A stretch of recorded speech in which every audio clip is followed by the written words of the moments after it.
આજે આપણે કડકડિયા પટ્ટી મરચાં બનાવવાના છે। તેના માટે મરચાંને કટિંગ કરેલા છે, ચણાનો લોટ લેવાનો, મીઠું લેવાનું અને લીંબુનો રસ લેવાનો। સૌથી પહેલાં આપણે મરચાં કટિંગ કરેલા લીધેલા છે, એની અંદર ચણાનો લોટ નાખશે,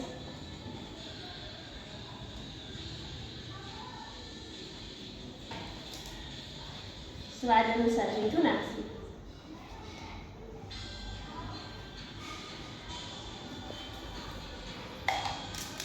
પહેલાં તેને થોડુંક હળવાવી દેવાનું।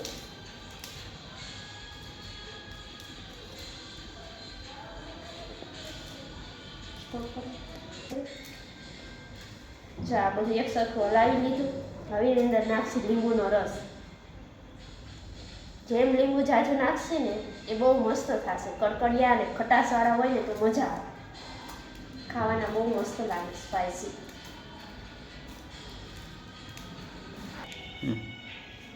ચાલો જો તમને જોઈ શકો છો બધામાં એક સરખો લોટ ચોંટી ગયો છે।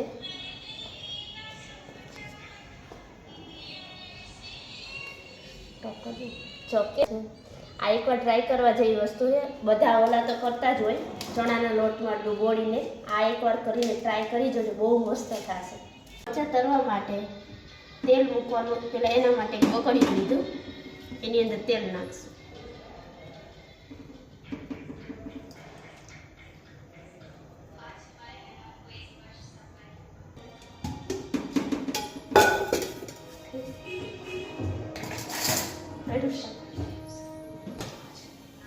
બહુ ફાસ્ટ ગેસ નહીં રાખવાનો, મીડિયમ રાખવાનો।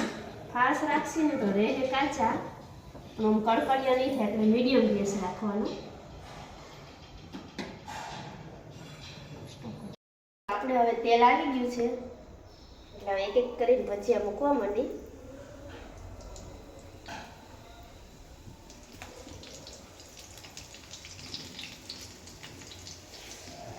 જોઈએ દાજી ન જાતી હો તેલમાં।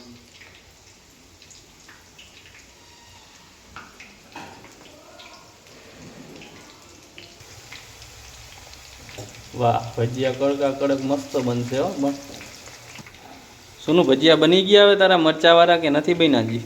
ના, હજી થોડા કડકડિયા થવા દેવાના। એવું છે? હા, કડકડિયા બહુ થઈ જાય ને એનો ટેસ્ટ બહુ મસ્ત આવે। લાગે છે તો મસ્તી ના, પણ હવે ઉતરે ત્યારે ખાઈ ત્યાં ખબર પડે કે કેવાક લાગે છે।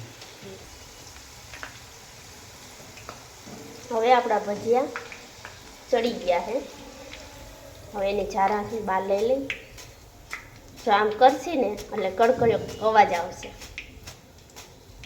એટલે આ ચડી ગયા। આપણે ટેસ્ટ કરવો જોઈએ કેવો આવે છે ટેસ્ટ આનો।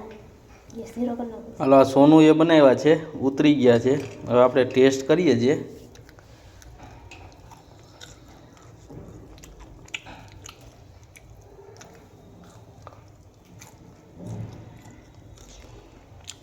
બન્યા છે બાકી મસ્ત કડકડિયા। હાલો, તમારે આવો હોય તો આવી જાઓ ખાવા, મસ્ત કડકડિયા છે, જોઈ લો, મસ્ત કડકડિયા બન્યા છે। તમારે ખાવો હોય તો આવી જજો।